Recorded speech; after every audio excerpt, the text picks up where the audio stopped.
Tugasku menemanimu.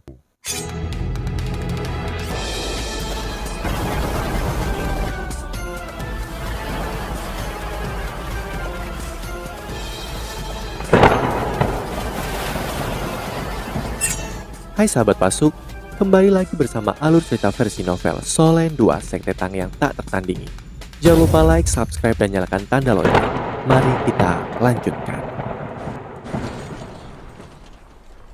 Mata Keke dipenuhi dengan kejutan yang menyenangkan ketika dia berteriak, "Dia di sini untuk membantu kita." Juicy tidak berbicara. Dia menggigit bibir bawahnya dengan ringan dan ada ekspresi yang tidak bisa dipahami di matanya. Bagaimana mungkin dia, Yu Hao dan Wang Dong dengan cepat menutup jarak. Alat jiwa tipe terbang mereka melambat dan mereka secara bertahap mendarat di samping Juicy dan Keke. Berhenti berlari, musuhmu telah benar-benar mengelilingimu. Ini adalah hal pertama yang dikatakan Yu Hao ketika dia menyentuh tanah pada saat ini. Sekelompok instruksi jiwa yang dipimpin oleh Juicy dan Keke telah melarikan diri ke sebuah bukit. "Bagaimana kamu di sini?" Juicy bahkan tidak melihat Wang Dong yang jauh lebih tampan daripada Yu Hao. Yu Hao adalah satu-satunya orang di matanya. Mereka tidak bertemu satu sama lain selama lebih dari setahun. Juicy masih sangat cantik, kecuali kulitnya sedikit lebih gelap dari sebelumnya. Dia tampak jauh lebih sehat daripada biasanya, sementara perilakunya memiliki sedikit keberanian. Yu Hao tersenyum tipis dan berkata, "Mungkin ini nasib kita. Apa situasinya?" Juicy menjawab, "Ini adalah prajurit yang memberontak melawan kekaisaran. Seorang adipati di utara telah memberontak dan dia ingin mendirikan negaranya sendiri. Kami di sini untuk memadamkan pemberontakan. Ini adalah takdir mereka." Wang Dong akhirnya bertemu dengan Juicy. Yu Hao sedikit geli ketika dia berkata, "Beginilah caramu memadamkan pemberontakan. Kalian dikejar-kejar seperti anjing liar." Keke tidak senang ketika dia berkata, "Hei, jangan tunjukkan kesalahan kami terlebih dahulu setelah kamu tiba. Biarkan aku memberitahumu. Mereka jatuh dalam perangkap. 100.000 orang ini adalah kekuatan utama musuh, dan mereka telah jatuh ke dalam perangkap kami yang lebih besar. Orang-orang kami akan tiba dalam waktu kurang dari 1 jam. Ketika waktu itu tiba, mereka hanya bisa bermimpi untuk melarikan diri." Yu Hao mendengus. "Apakah kau pikir kau bisa bertahan selama 1 jam?" Dan tertawa pada akhirnya. Juicy mengangguk dan berkata, "Ini salahku. Aku meremehkan jumlah musuh. Aku juga tidak berharap mereka begitu bertekad dalam mengejar. Mereka bahkan mengirim 100 insinyur jiwa untuk berurusan dengan kami. Kami dalam masalah sekarang dan kami mulai lelah. Ayo cepat pergi dengan kemampuanmu. Kamu seharusnya bisa membebaskan diri dari pengepungan tanpa ada insinyur jiwa yang mengganggumu." Wang Dong mengamati Juicy. Dia mengakui bahwa dia memang menggairahkan kulitnya sangat lembut. Itu berbeda dari kulitnya. Kulitnya seperti memiliki lapisan kelembapan di atasnya. Setelah mendengar kata-kata Juicy, Wang Dong berkata dengan dingin, "Jika kita ingin pergi, kita tidak akan bisa sebelum musuh mengatur perangkap." Cahaya redup menyala. Yu Hao mengungkapkan cahaya dingin di matanya. "Saudari Juicy, ceritakan kelas-kelas para instruksi jiwa di antara pasukan yang mengejarmu.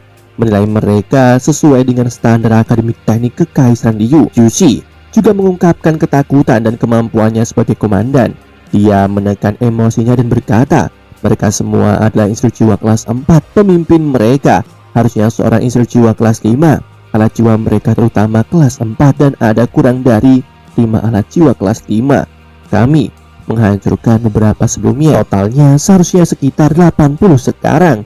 Setelah merenung sejenak, Yu Hao bertanya lagi tanpa campur tangan para instruksi jiwa ini, "Berapa lama pasukanmu bisa bertahan?" Sebelum Juicy bisa mengatakan apa-apa, Keke berkata, "Kekuatan jiwa kita telah sangat habis.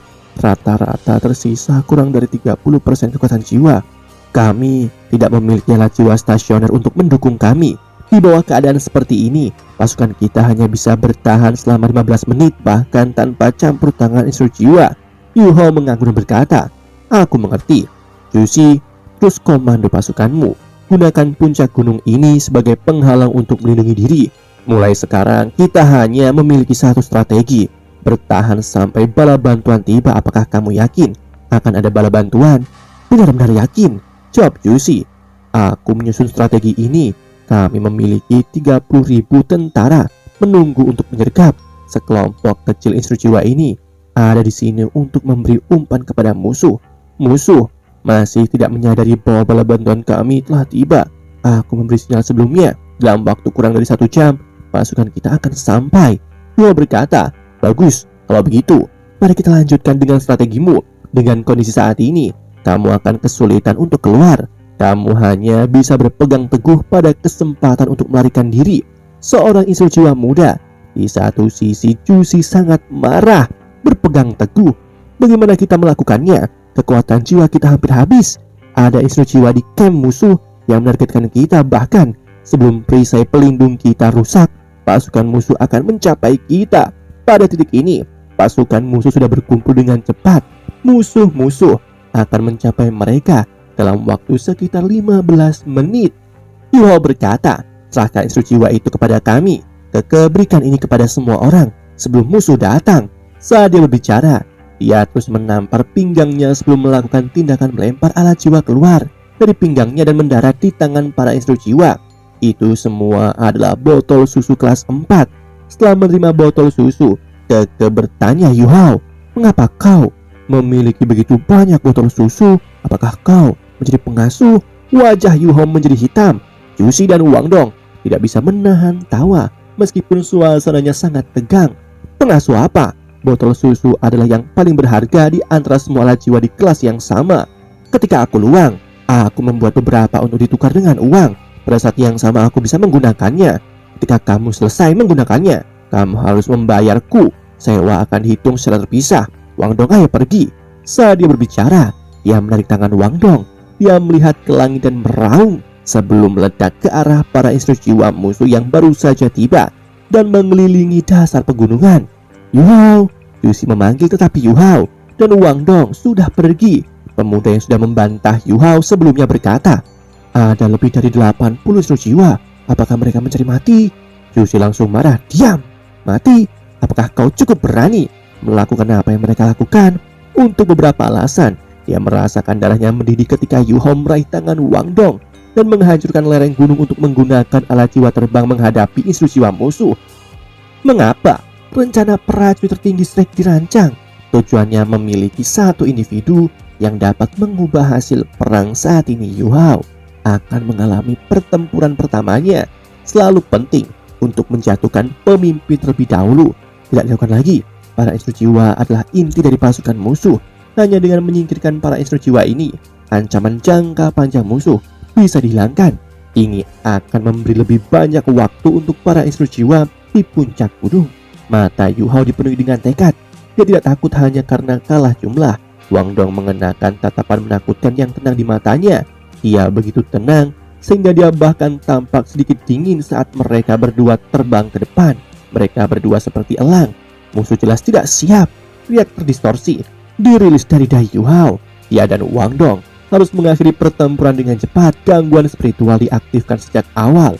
Setelah kekuatan spiritualnya ditingkatkan, keterampilan jiwa mata rohnya juga ditingkatkan. Di bawah pengaruh gangguan spiritual yang kuat, para instrujiwa ini melepaskan alat jiwa dengan lebih lambat dan tidak dapat mengidentifikasi target mereka dengan jelas. Aku akan mengambil bagian depan, kamu akan mengambil bagian belakang. Sosok Yuhao melintas dan dia bergerak di depan Wang Dong. Wang Dong meraih pinggangnya. Tubuh mereka saling menempel erat satu sama lain dan sirkulasi cepat Hao Dong Power dipertahankan. Lengan Wang Dong menyala dengan cahaya keemasan. Yuhao menegaskan otoritasnya saat dia muncul. Dia melambaikan tangan kanannya ke depan dengan cepat. Cakar teror emas gelapnya melebar ke udara. Sebuah cahaya keemasan gelap yang panjangnya hampir 6 meter melintas di udara sebelum menghilang. Setidaknya 5 instrujiwa dipotong berkeping-keping secara instan. Darah disemprotkan kemana-mana. Pada titik ini, cahaya hitam yang kuat keluar dari tubuh Yuhao. Setelah itu, cahaya biru mulai mengembang keluar dan kemudian berkedip sebelum menarik langsung. Semua maya dibekukan menjadi es batu dan meriam alat jiwa yang telah menembak ke arah Yuhao dan Wang Dong dipadatkan ketika domain es abadi dilepaskan. Garis-garis cahaya keemasan yang tak terhitung bersinar. Tebasan Dewi Kupu-Kupu dilepaskan dengan bantuan deteksi spiritual Yuhao. Setiap tebasan Dewi Kupu-Kupu tampaknya memiliki mata. patung es langsung hancur berkeping-keping. Yu Hao mengangkat tangan kirinya tinggi-tinggi dan cahaya biru es melintas. Bom yang tak terhitung jumlahnya langsung bergema dari semua arah. Apapun es atau tertutup es akan diledakkan oleh teknik ledakan es. Yu Hao melakukan tindakan ini sehingga dia dan Wang Dong memiliki kesempatan untuk lebih dekat. Saat serpihan es meledak ke segala arah, Yu Hao menyeret Wang Dong di depannya dengan tangan kanannya. Dia memeluknya dari belakang dengan erat. Pada saat ini, Wang Dong merasakan seolah-olah Yu Hao ingin menyatu dengan tubuhnya dengan paksa, namun gaya dorongnya yang kuat mendorong keduanya ke depan sebelum dia bahkan bisa bereaksi. Itu pendorong jiwa Yu Hao. Wang Dong menghadap Yu Hao. Dia bisa dengan jelas melihat emas di mata Yu Hao. Di dahinya, mata takdir terbuka. Wang Dong tahu apa yang akan dilakukan Yu Hao. Dia menggunakan pendorong jiwa kelas 6 setelah Yu Hao memodifikasinya. Kekuatan pendorong yang kuat mengirim mereka langsung ke sekelompok instru jiwa. Sayap Wang Dong sudah benar-benar terbuka sekarang. Keterampilan jiwa pertamanya, tebasan sayap, telah menjadi bilah Asura. Ketika pendorong jiwa mendorong mereka maju dengan cepat, pedangnya meninggalkan mayat dimanapun ia lewat. Bahkan alat-alat jiwa ditebas dan dihancurkan. Ketika mereka menerjang maju, mereka telah memaksa masuk ke pusat formasi yang dibentuk oleh lebih dari 80 instru jiwa. Instru jiwa sekarang bereaksi. Beberapa instru jiwa jarak dekat dengan cepat bergegas menuju Yu Hao dan Wang Dong mencoba yang terbaik untuk menghentikan mereka. Instru jiwa lainnya juga mengambil alat jiwa jarak dekat mereka dan menyiapkan diri untuk menyerang. Namun, apakah mereka benar-benar memiliki kesempatan untuk melakukannya? Jika Yu Hao memberi mereka kesempatan seperti itu, ia tidak layak disebut sebagai prajurit tertinggi. Dia juga tidak akan membuat pilihan seperti itu di puncak gunung. Juicy mengamati situasi Yu Hao dan Wang Dong ketika dia memerintahkan pasukannya untuk menyerap kekuatan jiwa di botol susu kelas 4 dengan cepat. Jika sesuatu terjadi pada mereka, dia tidak akan ragu-ragu untuk bergegas membantu mereka. Bahkan jika itu berarti kematian, dia rela mati bersama Yu Hao. Dia telah mempertaruhkan nyawa untuknya sekali lagi. Pada titik ini, pikirannya melayang dengan kenangan yang dia bagikan dengan Yu Hao, dan dia tidak bisa tetap tenang. Pada titik inilah dia menyaksikan pemandangan yang tak terlupakan. Sayap Wang Dong menghilang dan cahaya emas kebiruan yang mempesona juga memudar. Wang Dong dan Yu Hao mendarat di tanah. Pada titik ini ada palu hitam pekat di tangannya. Itu adalah jiwa bela diri kedua Wang Dong, Palu Hao Tian. Cahaya yang menyilaukan dilepaskan. Itu adalah cahaya ilusi yang tak terlukiskan. Segala sesuatu di sekitarnya tampaknya telah menghilang. Yang tersisa hanyalah sosok ilusi. Sosok ini terlihat sangat aneh. Waktu sepertinya telah berhenti. Pada saat ini sosok ilusi yang dibentuk Yu Hao dan Wang Dong juga mengalami perubahan. Matanya cerah, matanya yang lebih terang. Tampak ilusi dan transparan pada saat yang sama. Itu adalah sepasang mata yang tidak bisa digambarkan dengan kata-kata. Emas terang di dalamnya tampaknya telah muncul setelah mengumpulkan cahaya bintang di langit. Cahaya keemasan aneh menyebabkan cahaya di sekitarnya redup saat muncul. Mata vertikal aneh perlahan-lahan terbuka. Di dahi sosok ilusi itu, cahaya keemasan bersinar di ruang gelap.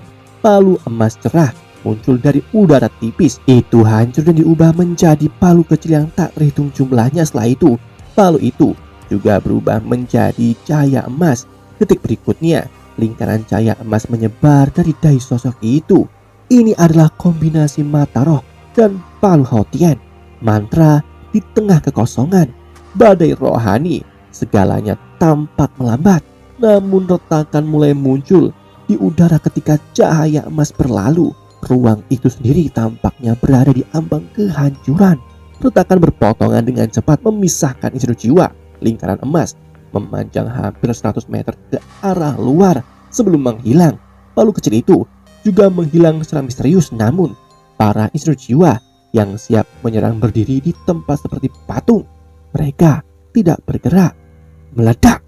7 garis cahaya berdarah pecah di dekat tempat Yu Hao dan Wang Dong berada. Kepala 7 pria telah hancur berantakan. Mayat mereka runtuh ke tanah secara instan. Rangkaian ledakan ini tampak menular. Cahaya berdarah meluas dengan cepat dan kepala instru jiwa yang masih utuh mulai meledak satu persatu. Tidak ada pengecualian. Adegan aneh namun menakutkan ini bisa terlihat jelas dari langit. kepala yang pecah menyerupai bunga merah darah. Keterampilan apa yang mereka gunakan? Ada beberapa instruksi jiwa. Masing-masing dari mereka setidaknya adalah leluhur jiwa, namun mereka semua langsung terbunuh oleh keterampilan jiwa yang aneh namun menakutkan ini. Kedua belah pihak terkejut ketika mereka menyaksikan darah yang mengalir dari kepala yang hancur berantakan pemuda yang telah membantah Yu Hao sebelumnya menjadi pucat karena ketakutan. Pikirannya benar-benar kosong. Satu-satunya pemikiran yang dia miliki, bagaimana mungkin Yu Hao dan Wang Dong memiliki kemampuan yang menakutkan meskipun mereka masih sangatlah muda. Keterampilan apa yang mereka gunakan? Apakah itu keterampilan fusi jiwa bela diri? Keke bergumam. Jusi menggigit bibirnya dan menyaksikan mereka berdua bergegas mendekat. Dia bersyukur saat ini mereka telah berhasil. Ada lebih dari 80 instruksi jiwa. Namun para instruksi jiwa ini semuanya telah dengan cepat terbunuh. Tak satu pun dari mereka yang selamat. Tidak hanya kekuatan terbesar musuh dihilangkan, tetapi musuh juga diintimidasi. Pasukan yang mengepung gunung sekarang bergerak lebih lambat. Apakah ini kekuatan yang sebenarnya? Kekuatan yang dia lepaskan dengan pasangannya Shrek layak menjadi akademi terbaik di benua. Yu Hao telah menyelamatkanku sekali lagi. Mengapa takdir membodohiku? Kenapa aku melihatmu lagi? Air mata mengalir tak terkendali ke pipi Jusi. Yu Hao dan Wang Dong dengan cepat berjalan ke puncak gunung. Mereka tidak mengeluarkan suara tetapi segera duduk bersila di tanah. Tangan kiri Yu Hao dan tangan kiri Wang Dong bertemu. Hao Dong Power beredar dan tulang lengan kiri cahaya emas diaktifkan dengan cepat, memulihkan kekuatan jiwa mereka. Mereka juga memegang botol susu untuk mengisi kembali kekuatan jiwa mereka. Pada saat ini mereka sepenuhnya menunjukkan perbedaan antara jiwa bela diri mereka dan jiwa bela diri para instruksi jiwa di sekitar mereka. Mereka mengkonsumsi botol susu kelas 4 yang sama, tetapi mereka berhasil menyerap kekuatan jiwa di dalamnya dalam waktu setengah menit. Mereka berdua dengan cepat mengambil lebih banyak botol susu dan terus menyerap lebih banyak kekuatan jiwa. Tatapan Jusi menjadi dingin ketika dia berteriak pada para instruksi jiwa di sekitarnya. Apa yang kalian semua lihat? Ambil posisi dan bersiaplah untuk bertempur. Apakah kalian pikir musuh akan berhenti menyerang kita hanya karena instruksi jiwa mereka sudah mati? Ya, instruksi jiwa yang rendah moralnya sebelumnya mulai menjadi bersemangat. Kemampuan Yu Hao dan Wang Dong tidak hanya mengalahkan instruksi jiwa musuh, mereka juga meningkatkan moral para instruksi jiwa yang diperintahkan Jusi. Kinerja dominasi Yu Hao dan Wang Dong menyulut harapan mereka lagi. Tidak ada yang mau mati jika mereka bisa bertahan hidup. Selain itu, mereka berdua yang baru saja melakukan keajaiban ada di pihak mereka. Jika mereka mampu membunuh lebih dari 80 instruksi jiwa sisa prajurit biasa, tidak ada artinya bagi mereka. Semangat mereka tinggi dengan keyakinan seperti itu, dan botol susu mendukung mereka. Jusi dan Keke saling memandang dan mereka berdua menghela nafas lega. Mereka tahu bahwa peluang mereka untuk bertahan hidup sangat meningkat. Jusi tidak melihat Yu Hao lagi. Dia takut mempengaruhi emosinya. Dia mulai memperhatikan pasukannya dengan tenang dan menyesuaikan posisi mereka. Dia juga mengintip ke kejauhan. Bala bantuan mereka akan segera tiba. Yu Hao menutup matanya. Dia juga takjub dengan pemandangan seperti itu. Bagaimanapun ini adalah pertama kalinya dia membunuh begitu banyak orang sekaligus. Meskipun ini adalah medan pertempuran, itu masih berdampak padanya. Dia bisa mempertahankan ketenangannya selama pertempuran, namun beberapa fluktuasi emosi tidak terhindarkan setelah pertempurannya. Dia masih ingat bahwa penatuamu telah memberitahunya bahwa dia perlu melangkah ke medan perang jika dia ingin mewujudkan rencana tentara tertinggi hari ini. Dia telah melangkah ke medan perang terhadap ribuan pasukan musuh. Dia harus melindungi mitranya dan menyelamatkan seorang yang pernah menjadi temannya. Tekanan itu tidak membuatnya cemas, tetapi takut. Itu adalah ketakutan di tengah kegembiraan. Musuh tidak mengharapkan siapapun dari kubu Jusi untuk menyerang begitu tiba-tiba di bawah keadaan seperti ini. Yu Hao telah mengeksploitasi kekuatan musuh. Dia dan Wang Dong bergegas menuju mereka dengan kecepatan yang mengkhawatirkan. Ketika para instruksi jiwa bereaksi, mereka sudah bisa melepaskan kekuatan bertarung terkuat mereka. Seiring dengan kecerdasan Jusi, dia telah secara akurat memperkirakan kemampuan musuh mereka. Ini telah memungkinkan mereka untuk berhasil. Yu Hao adalah leluhur jiwa, sementara Wang Dong adalah kaisar jiwa. Keterampilan fusi jiwa bela diri gabungan mereka bahkan tidak bisa ditandingi atau dilawan oleh sage jiwa 7 cincin lebih jauh. mantra di tengah kekosongan. Badai spiritual yang mereka lepaskan sebelumnya adalah serangan kekuatan spiritual menggunakan keterampilan jiwa. Itu seperti versi serangan jarak jauh dari keturunan berdaulat penatua ini, bahkan dibentuk oleh kombinasi kekuatan Yu Hao dan Wang Dong. Badai spiritual menunjukkan kematian yang mengerikan. Musuh dikejutkan oleh spirit shock Yu Hao dicampur dengan kekuatan ledakan Palu Hao Tian. Suara meriam jiwa dan sinar jiwa yang ditembakkan bergema berulang kali dengan botol susu dan moral mereka yang tinggi. Juicy dan kelompoknya melawan musuh. Terang meriam jiwa mendarat di antara pasukan musuh dan meledak, melepaskan bola-bola cahaya yang kuat. Para prajurit hancur total. Darah menyembur dan daging berserakan di mana-mana. Panah yang digunakan para prajurit tidak berguna melawan para instru jiwa ini. Mereka tidak bisa melakukan apapun terhadap instru jiwa begitu perisai jiwa digunakan untuk memblokir mereka. Gelombang pertama serangan musuh tertahan. Orang-orang di puncak gunung bersorak. Perintah tenang Juicy sangat efektif. Dia memegang benteng dengan keke di tengah. Mereka akan bergegas ke sisi manapun di bawah ancaman. Mereka berdua adalah instru jiwa kelas 6 yang terkuat setelah Yu Hao dan Wang Dong di medan perang. Jika kekuatan jiwa mereka sepenuhnya diisi ulang, 100 instru jiwa ini bahkan bisa menahan puluhan ribu tentara. Ini adalah pembantaian. Itu karena musuh tidak memiliki alat yang dapat mengatasi alat jiwa mereka dan sudah kehilangan instru jiwa yang bisa mereka andalkan. Tiba-tiba seseorang berseru kaget. Lihat, bala bantuan telah tiba. Juicy menatap ke kejauhan dan memang pasukan melayang ke pandangannya dari jauh. Strateginya, umpan musuh sebelum menyergap akhirnya berhasil. Musuh terperangah karena mereka dikelilingi oleh pasukan tentara yang bahkan lebih besar. Namun bendera kuning cerah terangkat tinggi di camp musuh pada saat ini. Seorang pria melompat dan berdiri dengan mantap di atas kuda besar. Dia mengibarkan bendera di udara dan suaranya bergema di seluruh medan perang. Orang-orang di bawah yang mulia, dengarkan, aku putra sulung Dewa Agung dan pewaris jabatannya, Jenderal Zhou Yang. Aku akan memimpin semua orang keluar dari bahaya ini. Komandan pasukan di puncak gunung adalah tunangan putra mahkota Kekaisaran Ryu. Jika kita menangkapnya, pasukan musuh akan segera menyerah. Mereka tidak akan berani menyentuh kita. Ini satu-satunya jalan keluar kita. Demikianlah kisah untuk kali ini. Sahabat Pasuk, jangan sedih, jangan bimbang, apalagi galau. Karena aku kan selalu menemanimu.